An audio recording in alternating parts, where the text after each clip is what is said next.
A porta da sala de aula abriu-se de repente, e Tomás, com os olhos arregalados de excitação, gritou para o corredor: "Esse é meu professor, papai."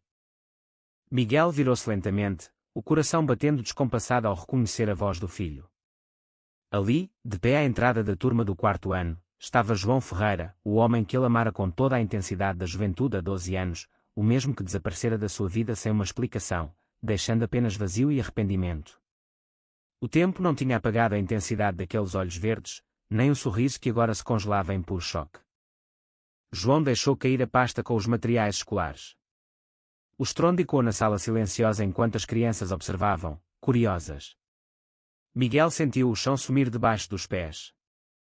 Como era possível que o destino os reunisse assim, da forma mais inesperada e dolorosa? Tudo começara em Coimbra, no verão quente de 2012. Miguel e João eram estudantes de arquitetura na mesma turma, dois jovens cheios de sonhos e ideais. Desde o primeiro dia de aulas, havia uma conexão invisível sempre que os olhares se cruzavam nos corredores da faculdade. Miguel, criado numa família tradicional do Porto, lutava internamente contra os sentimentos que brotavam.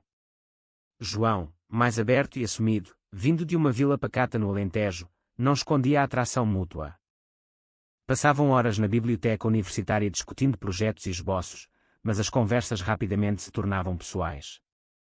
Falavam de medos, de futuros, de como o mundo ainda era cruel com quem amava diferente. Uma noite, após uma festa animada, sob a luz prateada da lua no Jardim da Sereia, João tomou a iniciativa e beijou Miguel. Foi um beijo suave, cheio de hesitação e promessa, que mudou tudo. Naquela noite, Miguel soube que estava profundamente apaixonado. Os meses seguintes foram um turbilhão de felicidade secreta. Encontravam-se nos quartos um do outro, passeavam pelas ruas antigas de Coimbra de mãos dadas quando achavam que ninguém via. João sonhava alto, falava em mudar-se para uma cidade maior, talvez Lisboa ou até para o estrangeiro, onde pudessem viver livres. Miguel escutava, encantado, mas o medo da reação familiar o corroía por dentro. Então veio o golpe devastador. O pai de Miguel descobriu mensagens comprometedoras no telemóvel do filho. A reação foi explosiva, gritos, ameaças de deserdar, ultimatos para mudar ou perder tudo.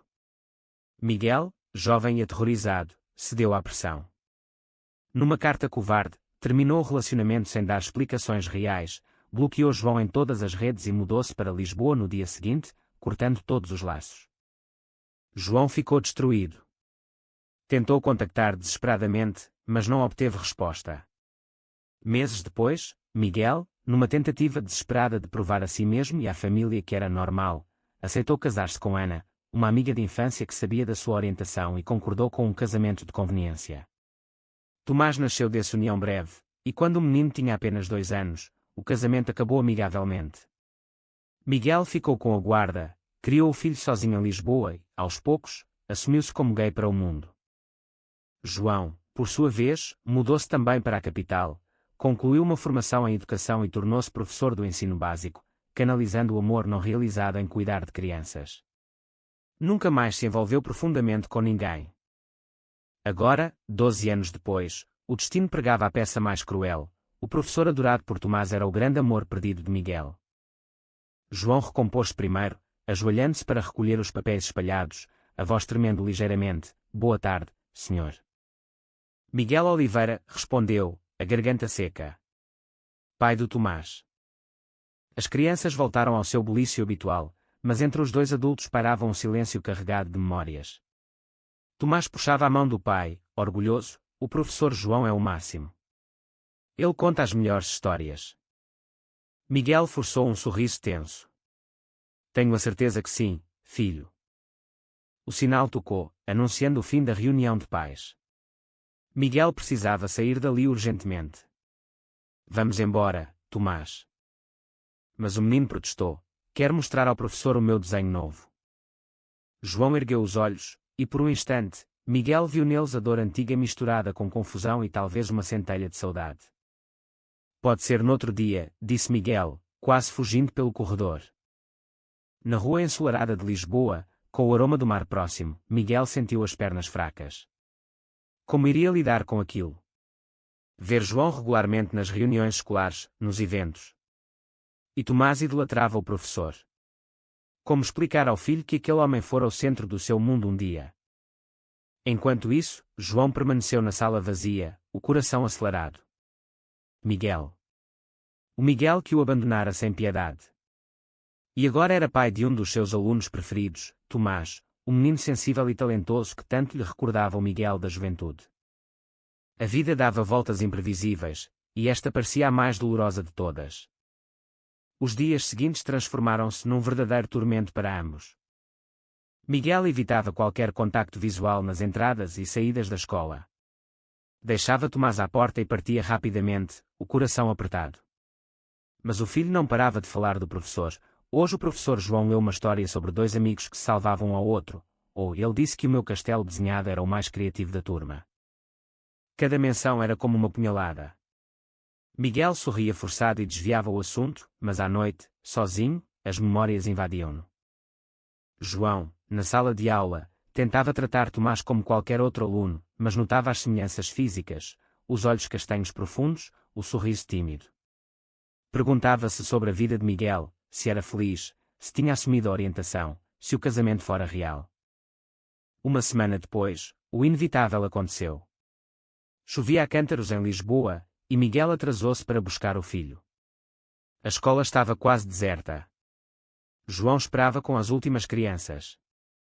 Quando Miguel entrou, encharcado e ofegante, João não resistiu. Podemos conversar um momento, por favor? Miguel hesitou, mas assentiu.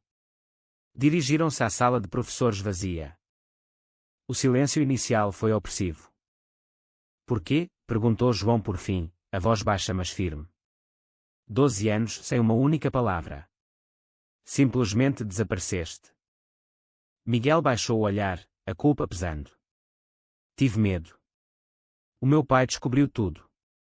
Ameaçou deserdar-me, cortar relações. Eu era jovem, não aguentei a pressão. E agora?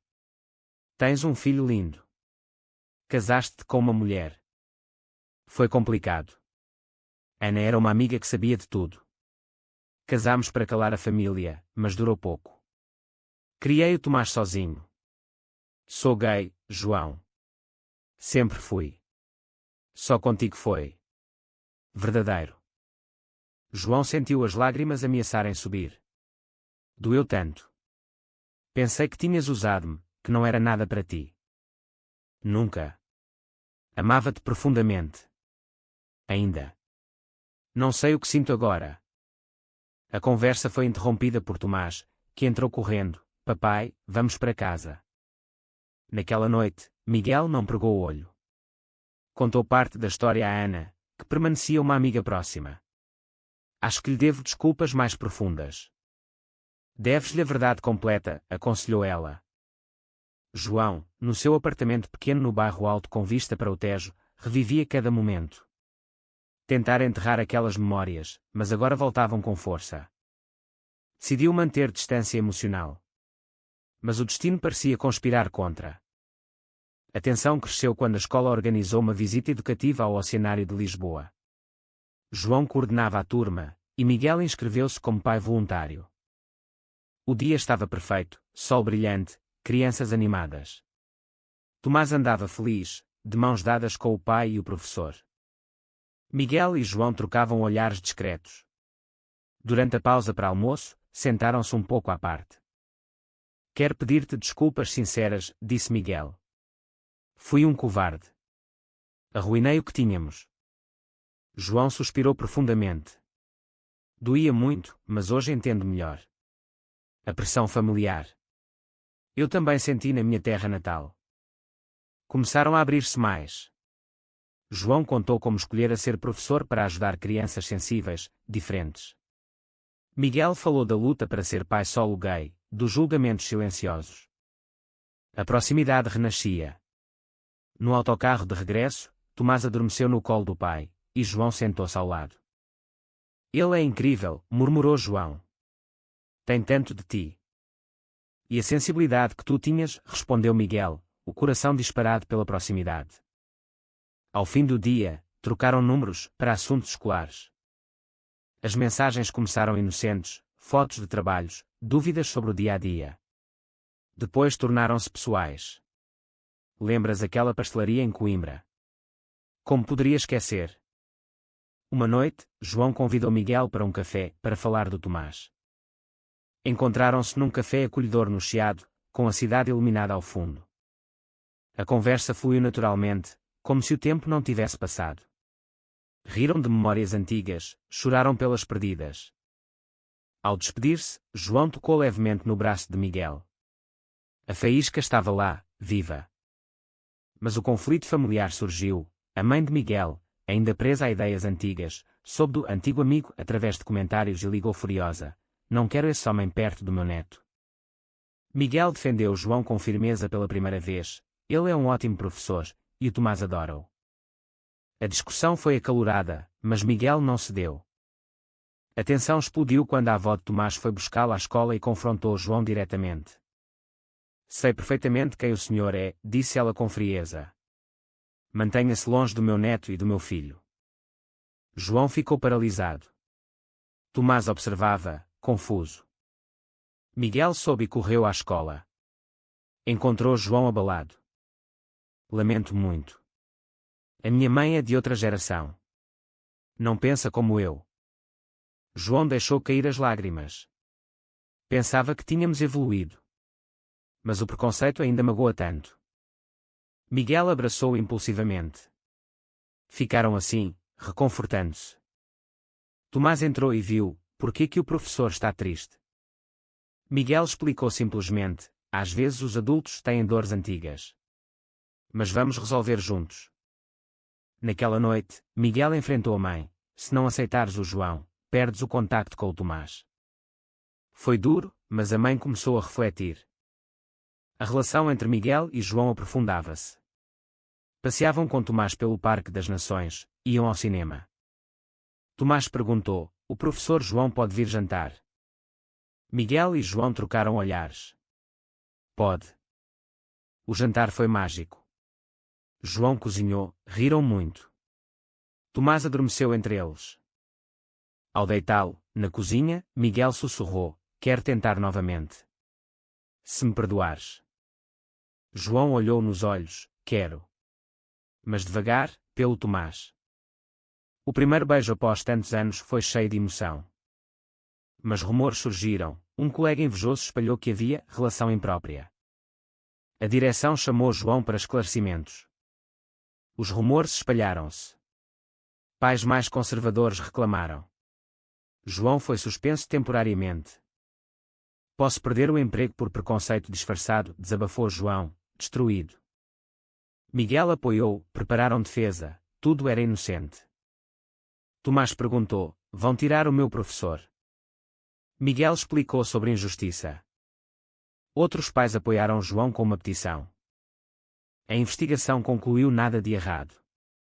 João voltou, mas marcado. A relação fortaleceu-se na adversidade. Começaram a namorar discretamente. No mirador ao pôr do sol, Miguel disse: "Quero-te na nossa vida para sempre." João: "Eu também. Amo Tomás como se fosse meu." Novo conflito. O pai de Miguel, doente, quis reconciliar-se, mas sem esse homem. Miguel recusou: "Ou aceitas o João, ou nenhum de nós." Visita ao hospital no Porto foi tensa. O pai admitiu erros passados, chorou. "Queria proteger-te, mas fui cruel." Miguel perdoou, mas firme. O pai, pelo neto, concordou em conhecer João. O encontro no hospital começou tenso. O pai olhou João com desconfiança. Tomás apresentou: "Este é o meu professor João, amigo especial do papai." João falou com respeito, sobre a sua vida e amor pelas crianças. O pai amoleceu, vendo a felicidade do filho. "Se te faz feliz." "Aceito." Meses depois, o pai partiu em paz, reconciliado. Miguel, João e Tomás formaram família. Mudaram-se para Alfama. Viajaram, fecharam ciclos em Coimbra. Numa tarde no Jardim da Sereia, Miguel pediu: "Queres casar comigo?" "Sim." "1000 vezes sim." O casamento foi na praia, íntimo. Tomás levou as alianças, orgulhoso dos dois pais. A vida tinha desafios, mas o amor vencia tudo. Anos depois, contavam como um grito infantil reunira corações partidos. Porque o amor verdadeiro sempre volta.